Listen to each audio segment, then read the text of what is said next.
congregation. May I ask a young person who is brave enough to stand up and let us know what line in the Declaration of Independence was kicked out by Facebook? All right, I have one hand that's raised. I have two. I know two people that have picked it out. Just two people. Three people. I have three young people who have selected the one verse they think was hate speech. How many believe you know what it is? All right, how many are honestly not sure? All right, quite a lot. Quite a lot. Well, we live in a country today where we're supposed to feel guilty for everything, aren't we? We're supposed to feel guilty for the slaves that once lived in this country. We're supposed to feel guilty for slavery. We're supposed to feel guilty for everything. It's called G-U-I-L-T, guilt. That's what's happening. If you are listening to the rhetoric of the college and university campuses, professors, speakers, if you're listening to Maxine Waters, if you're listening to any of those kind of people, you are hearing an endless tirade against this kind of a document that has anything to do with the founding of this country, because they were all a bunch of very, very evil white people. Very, very evil white people that founded this country. And so I'm going to ask the three people that raised their hands, or four, to please stand up, all you young people. All right, I have Benjamin Burney, I have Eric Benson, and Lexi and Anna. Now, are they the only four young people that are willing to stand up? You're not willing to stand up, Caleb? It's not on Facebook. Okay, he's not 100% sure. All right, thank you. I appreciate you people. Now, how many adults are quite confident you know what it is? Oh, I see a lot of adult hands. Well, we're going to go down to the last statement on the second page, where it says, he has executed domestic insurrection amongst us and has endeavored to bring on the inhabitants of our enemies, the merciless Indian savages, whose known rule of warfare is undistinguished destruction of all ages, sexes, and conditions. And that's the line Facebook said, whoa, that's hate speech. They kicked it out. This is their computerized system. Do we have any comments on that fracas that developed big time this week? Anybody got any comments you'd like to say about that? Well, church, here's the bottom line.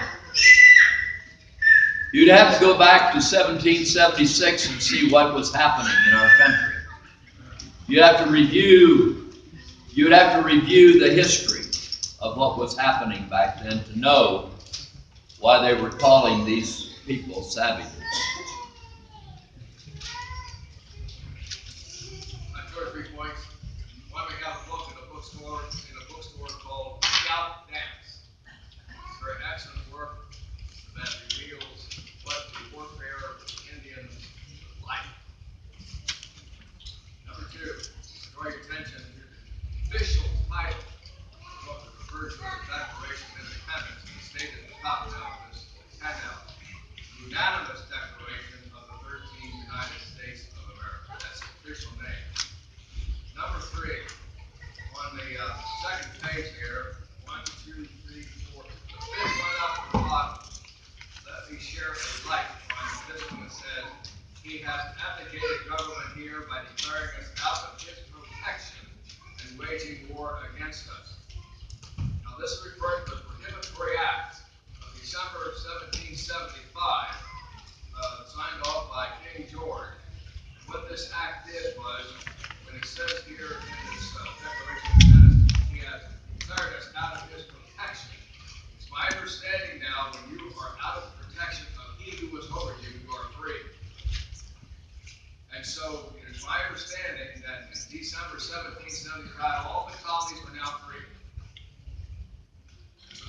Declaration of Independence is stating why we're not going to reconnect back into Great Britain.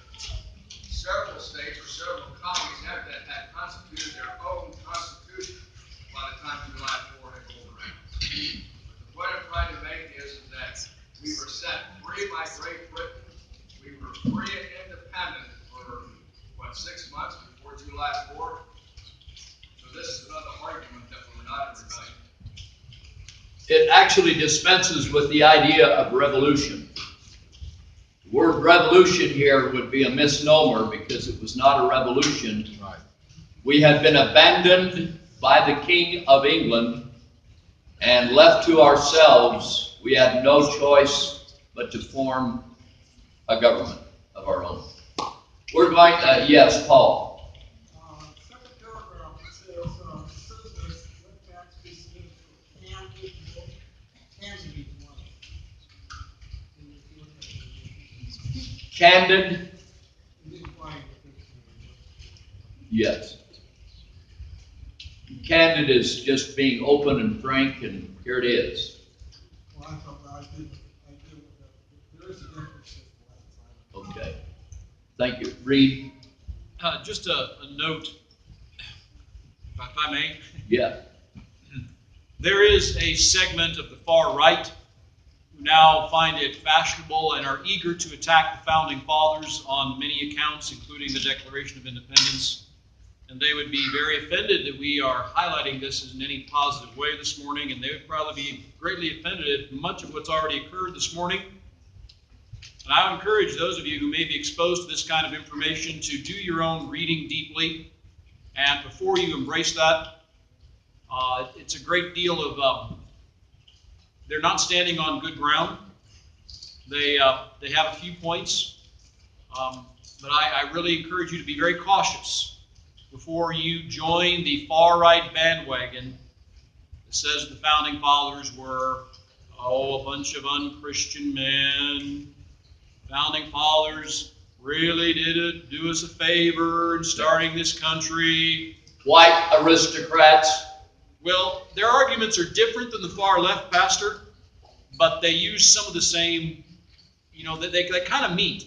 There's a great irony that the far left and the far right, people in this remnant movement, have met together to say, I don't like the Founding Fathers. Tear them down. That's a great error. It's a great error. And I'd be happy to talk to somebody or give them some reading material, because it's not founded on good, solid research and historical accuracy. Amen. I confirm that 100%. We've taken away all the Laura Ingram Wilder series off public shelves because of the Indian references. Did you hear that? All of the Little House on the Prairie books. Little House on the Prairie books all being declared racially improper. All being removed. Miss Becky. They're just trying to change, make everything politically correct, changing the history, and just keep repeating these stories to our generations. They're going to be gone, and then they'll only know what they see on TV, and we need to continue to repeat the truth of history rather than the Yeah, if you want to know where our country's headed, just listen to them interviewing college students today. I'm not talking about elementary and high school. I'm talking about college students.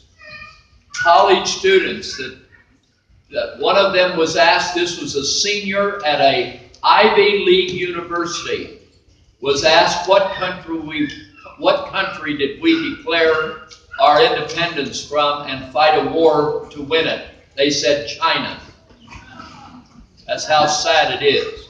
It's just, the words, you can't describe the level of ignorance in our country today.